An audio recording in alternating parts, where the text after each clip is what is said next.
Okay, I'd like to say, first of all, thank you to K9EL for his hospitality, generosity, and unparalleled guidance in making our trip to St. Martin a reality. As you can see, we enjoyed French cuisine, local beverages, and we played ham radio. Here we are. This is our FS team with K9EL. Guy, the second from the left, VE2BWL, very fluent in French. K9NU Paul, who's out hunting this weekend, so he couldn't be here, and moi. So, John, what's on your T-shirt? What is ST short for? EL. St. Martin. Oh, okay. It's ST is Saint, and then Martin. Okay, so I first heard about this in April of 2015, but John had been there, over 10 years in a number of different villas. And he had been, this is the fourth year, I think, in this particular villa, third or fourth year. And we had talked about different dates. We wanted to go down for a contest. I realized that conditions in October were supposedly better than others, so we decided to do that with CQ Worldwide sideband, as the other dates really weren't available for one reason or another. Thank goodness we didn't go down for CQ Worldwide CW, because conditions are supposed to be crummy next weekend. So as we move right along, there were a lot of things to consider. And John had stored a lot of things at the villa.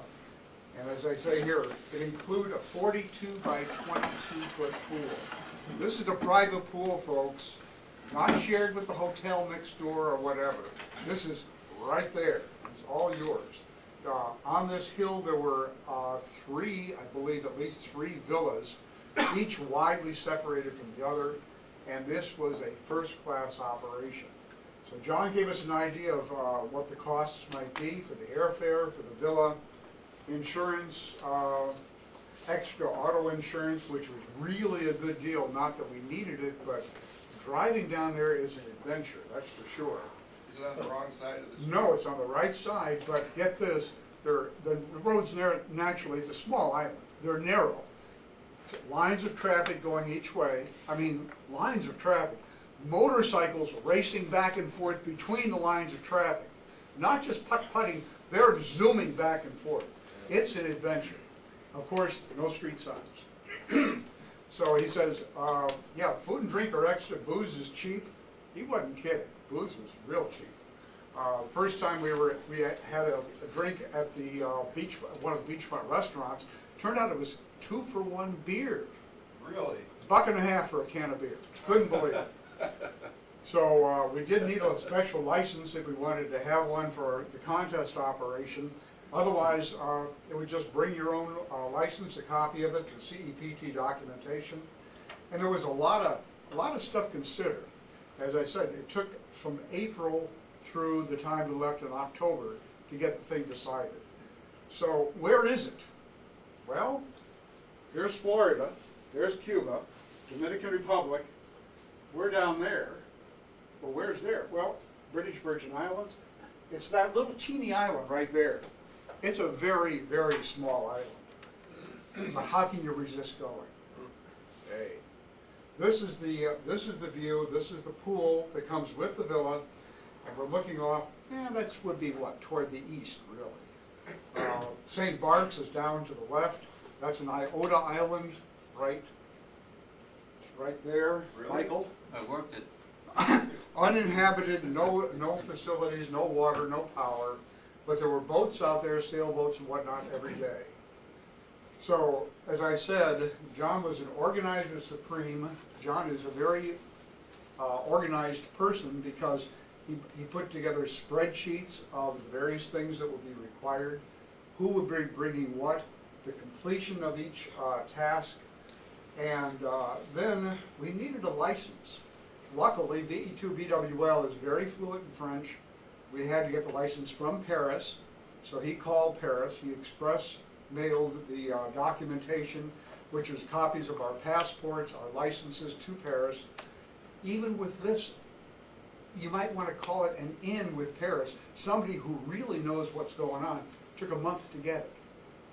That is So when they say you need a special license, allow plenty of time, that's about as fast as you're gonna get it from an overseas agency. This was our license. It's very hard to see. Naturally, it's all in French, but does say TO1E. And this is valid for a very specific period of time. It was, what, 45 days, I believe? So it eclipsed several contest weekends. But, so that we went ahead and said, this is our call, and here we are. We finally got there. Paul, and as you can see, Paul was dressed for the part. I was not. So John, are you gonna operate TO4E portable W9 this weekend? John, there you go. Okay, what do we have? We had our KPA 500 that Paul brought down. John had ICOM 7000, also a Tokyo high power amp. We brought another spare who belonged to K9NB, a spare IC 7000 power supply. Luckily we brought it because it was needed. John's would not communicate with the laptops. So we had bandpass filters, interfaces, headphones, keys, all the usual stuff. And these 40-foot spider beam poles were quite interesting. They're very heavy, but they're very stable, except for the very top part. It's like a piece of spaghetti up there. I mean, if you pull in the wind, it would wave in the wind. So if you pull the wire against it, you'd be in trouble. So we had to collapse it a little bit, and these were guyed. So this is what we had for antennas, and the hex beam worked very, very nicely. It was the only antenna really that was multi-band, not needed to be tuned. A Yagi that John had on site, a rotating dipole that was on site also. Also a 40-meter vertical with radials also on site.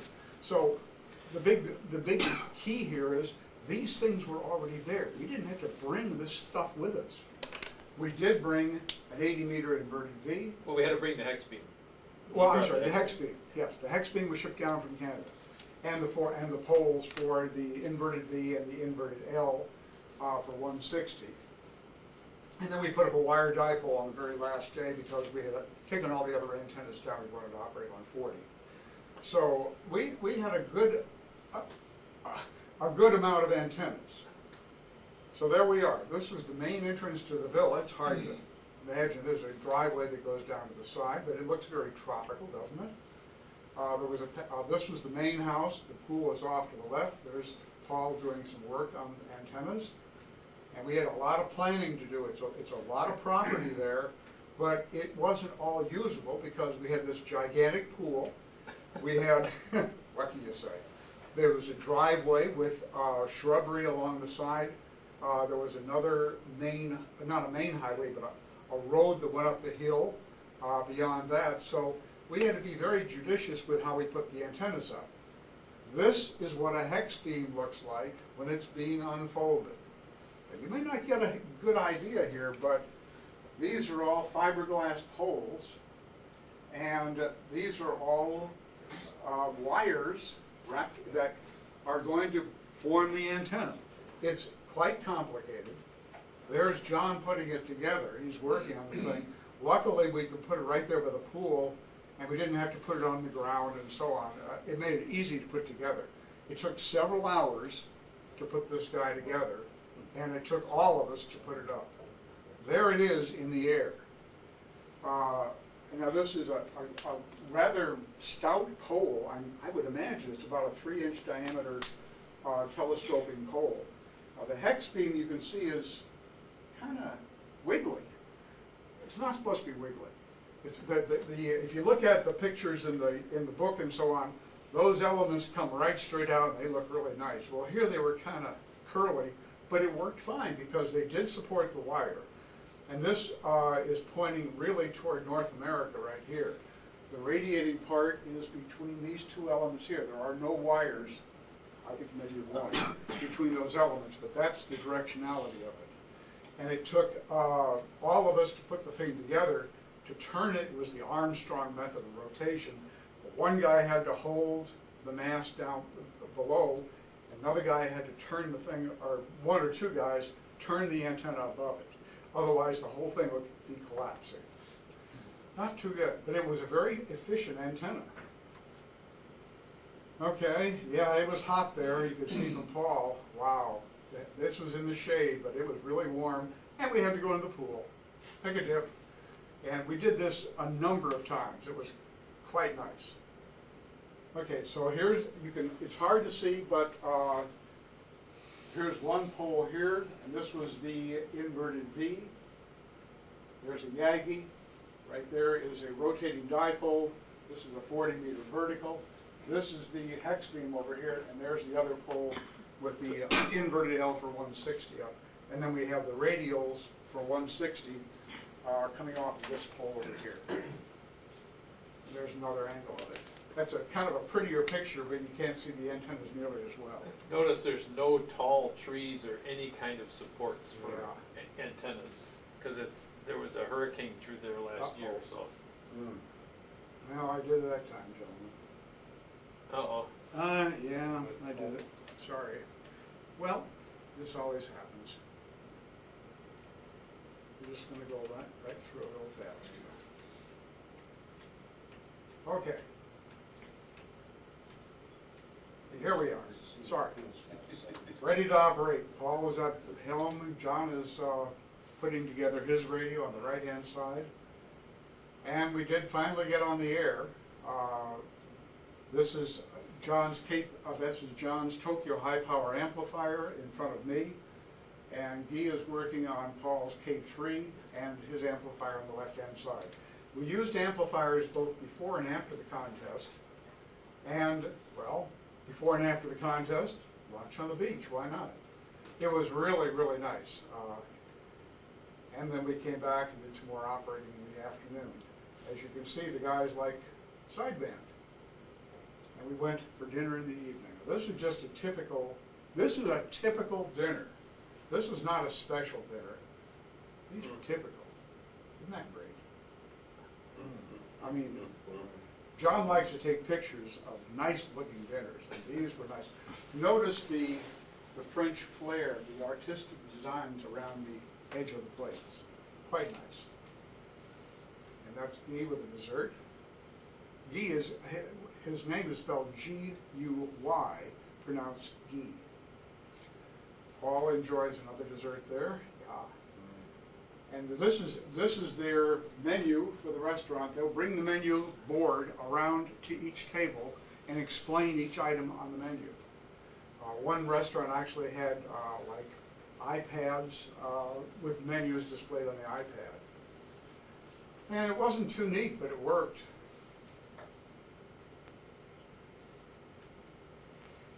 And just more operating and more.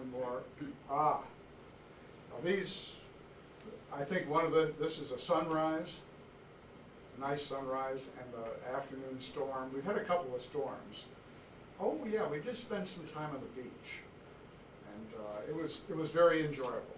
A beautiful long sand beach. That thing had to be what, half a mile long at least, maybe a It's mile. longer than that, yeah. It was really, really long, very, very nice. So we entered the contest as low power. We changed to high power. Now, we weren't having a whole lot of fun. There was no other low power entry. It was actually a new category. It was multi-single low power, and we could have set a record because there were no other records there. There were a lot of high power records from FS left over from 10, 15 years ago with gigantic scores. But we weren't having a good time. So what we decided to do was just go ahead and change to high power and have a good time, and we did. So did we have any problems? Yeah. Our flight out of O'Hare was 4.5 hours late, but it was just going to Miami. We're planning to stay overnight in Miami, so that was not really a big problem. Guy's baggage with the hex beam, it failed to arrive in St. Martin until the next day. Everybody was worried, but John and Guy drove down to the airport the next day when they realized the bag was there and claimed it and got the antenna. That was not bad at all. We had several rainstorms, one of which caused the Yagi to become inoperable. because the SWR just went crazy high. All you had to do was wait for it to dry out, and that was it. We went out there, we shook the antenna, the water would come cascading off of it, and it worked out okay. Going back, John's golf bag didn't make it back to O'Hare, and luckily American Airlines, they delivered it, 55 or 60 pounds of golf bag with everything imaginable except for golf clubs in it. And about halfway through the contest, Paul's amplifier died mysteriously. Could not be repaired. The people that Paul talked to, the people at Elecraft, they said they had never heard of such a thing happening, as he described it. Because at one time, he reset it, it would operate for a couple of hours, die. And then the next time, as soon as you hit any, well actually keyed it, it would die instantly. So there was a problem with a 5 voltage line. And you've heard this, letting the smoke out of the box, right?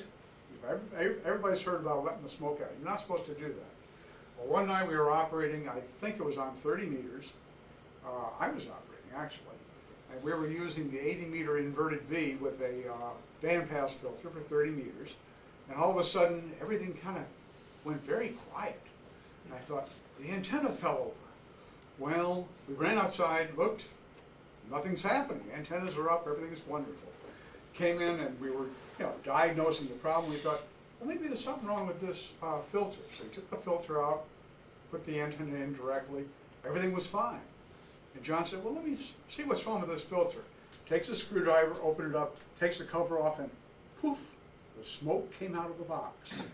I had always heard about smoke coming out of the box, but usually that's just something you say you hear about. You're not supposed to run a kilowatt on 30 meters. No, I was 100 watts, man. But the SWR was so high. Yeah. That was the problem. Paul took it apart later and realized a capacitor failed in it. Just that was the whole problem. But that was the deal. So this is what we learned. Planning, thanks to John, really, really paid off. And we were never short of anything, whether it was ham supplies, food, beverages, nothing. Everything was taken care of. It was really good. And there is an Ace Hardware right there. Didn't have to go to it, went to the grocery stores, of course. But other than that, no. And becoming more familiar with N1MM would have been a big help. Not during the contest, but for multiple operators on multiple PCs before and after the contest. It did create a problem. And of course, French cuisine, what can you say? It was amazing. So this is what we did, 3,637 Qs, 5.4 million points. And I looked, it wasn't November 1, it was like November 11, 3830, we were number 60 in the multi-single high power. Number 60, come on. Number 1 in FS. So, there's no other game in town. Yeah. So it had to end sometime, gentlemen, and there we go with our banner right from over there. And 73s to everyone. The QSLs, actually John received a sample batch of the QSLs in the mail today. And John is our QSL manager for the TO1E QSLs. Each of the individuals are handling their own. Voila. Questions? Short and sweet. John? Can you freely go around both sides of the island? Yeah, just you wouldn't know that you were changing countries. Just drive from one to the other. The airport is on the Dutch side, and you come out of the airport, you go down a roadway, you cross a bridge, and you're on the French side already.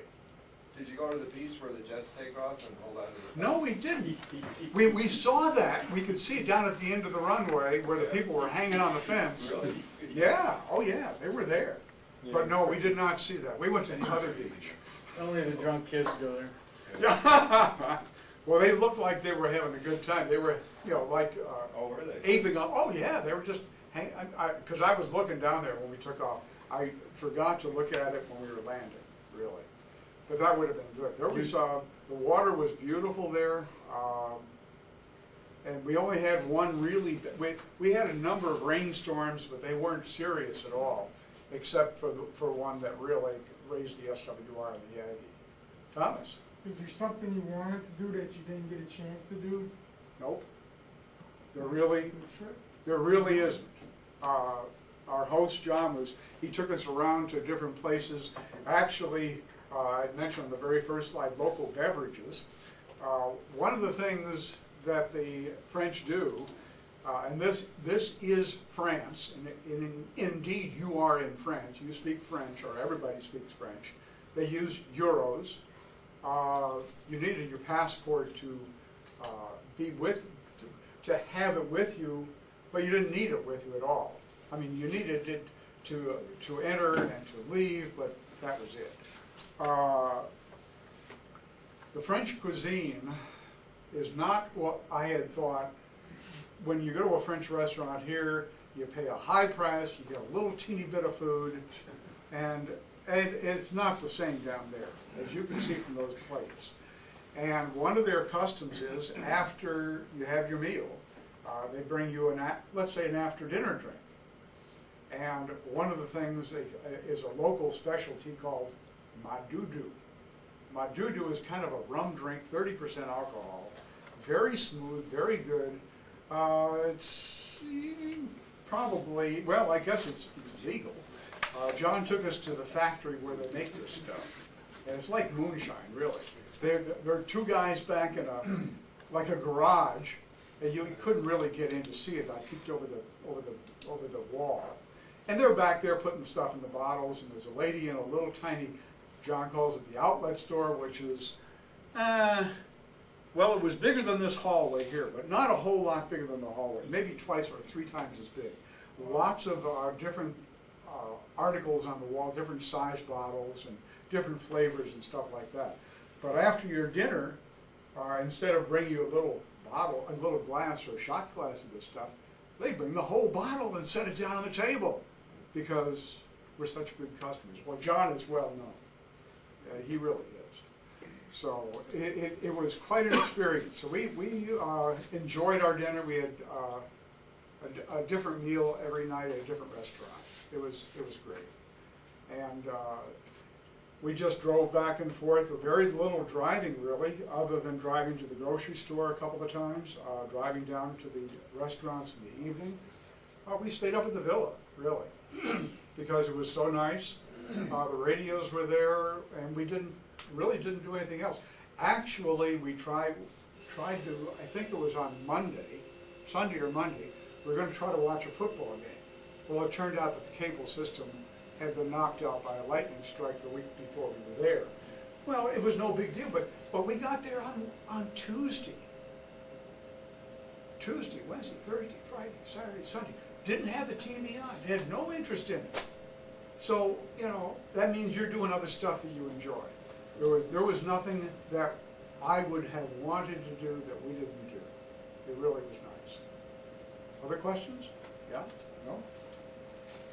John, what's the power out of the outlets? 110 or 220? No, or both. 50 or- Both. They had, and I have a picture that I did not include in this, but on the outlet on the wall, there's the round 220 volt, typical European connection that was only for a European style plug with the two long pins. Right down below that was a standard USA plug. So you had both voltages available all through the building. But that's just unique to the bill. The power is 220. The power on the island is In 220. the country, but Is it 50 he's hertz? got big power supply to convert down to 110 so that North Americans coming. So you had both 220 and 110 available. So we ran the radios and the amplifiers on 220 and the laptops and everything else on 110. Did Paul figure out what went wrong with his amp? He was getting some parts from Eloquent. No, he sent it to Electrac. I'm sorry. He sent it to the amp to yeah, Electrac. because they told him that it would be too difficult for him to. Yeah. He wanted to take it apart, and they told him it's going to be a really big job for you to do it yourself. So why do it yourself, and you can just ship it in, get it done, get it back. and move on to other stuff. There was also, and we did not have an occasion to use it, a very large, I assume propane generator on site, power generator in case power failed. Power never failed as far as I know. Do you recall anything? Well, a whole bunch of breakers blew that after the one lightning strike. Well, yeah, after the lightning strike, we had that. But I mean, as far as the commercial utility power, it did not fail. No, it never, did not fail. We had a lightning strike that almost lit John up once. No, It struck about, a couple 100 feet away, something like that. And it came right down and it came down and John went up. It was up. But it was not noisy there at all, even on 160. With the exception of lightning, there was atmospheric noise. Static crash. Yeah, static crashes, but as far as ambient AC noise from the next villa or stuff like that, it wasn't there. If, with no static crashes, most of the time the S meter just reads 0. Wow. Yeah. It's really nice. So what was the name of the villa? It was on the hill, Okay, the villa on the hill. villa. Oh, yeah, Sergio Mendes. No, it was very, very good. Again, it's truly a first-class place. There were 4 bedrooms, one for each of us, 4 bathrooms, one for each of us, all air-conditioned with individual air conditioners. They all had outside showers too, plus a great big central kitchen with coffee maker and actually a coffee bean grinder that was built into the wall, which I thought was really cool. And made some very good coffee. And freezers and refrigerators and washer and dryer and stuff like that. Thomas? At the grocery store, did you get Oreos there? I mean, what's at the grocery store? Well, Lay's potato chips, well, they got them. They're in French, though. No, but they had French things, they had USA things. The large grocery store, they used to have a branch at 79th and Harlem Avenue, Auchan. It's a French grocery store, and that was their big main grocery store down there. And they had everything you can imagine. And it all well organized, very clean, very neat. I mean, just like going into, actually it was nicer than the Jewel, I'll tell you. So they charge like by the week then to rent for the place? By the day, Always per day, okay. And it's a certain rate for 2 bedrooms, certain rate for 3, certain rate for 4, as I recall. So we just maxed out. But yeah, it worked out nicely. And the owner stopped by at least twice, just to chit chat and see how things were going and take care of some business and maintenance and so on. A very, very personable guy. Yeah, it was good. Any other questions? we feed him drinks when he shows up. Yeah. Yeah. How many hertz is the outlet coming out? Is that 50 or 60, John? I don't The know. 220? Yeah. I don't know. 220 is normally 50. It's Yeah. probably 220, 50. You know, The 110 is probably 110, 60. Because he had his own converters right there in the house. So he was aiming for the North American audio clients. So he had it all set up for North America, really did. Well, thank you all very much. Thank you, John. That was fun.